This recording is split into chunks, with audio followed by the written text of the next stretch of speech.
біріншіден әлеуметтік желі деген өзіңнің мойныңды кендірішпен байлап біреудің қолына ұстатып қоюмен бірдей. Мен үйде мысалы үйдегі адамдарға айтпаймын, қайда жүргенімді, қайда кетіп бара жатқанымды. Қазір біреуден сұрасаң, анау ана жерде тамақ ішіп отыр, анау бүйтіп отыр, мынау сөйтіп отыр. Демек, біреудің назарында болды.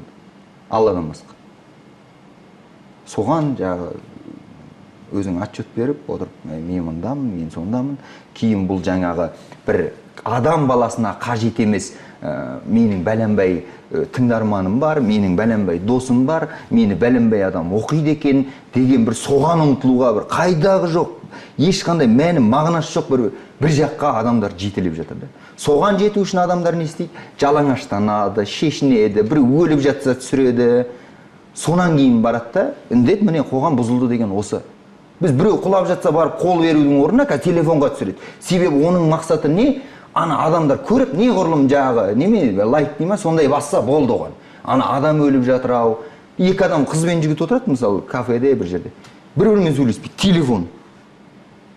Бұл қарапайым адамдардың араласуынан ажырату бір-бірін. Ол бауырмалдық, суытудың бірден-бір белгісі, бірден-бір бастамасы, бір-біріне деген жанашырлықтың, ең болмаса адамның ынтасын басқа жаққа аударып жүр. Соңғы сұрақ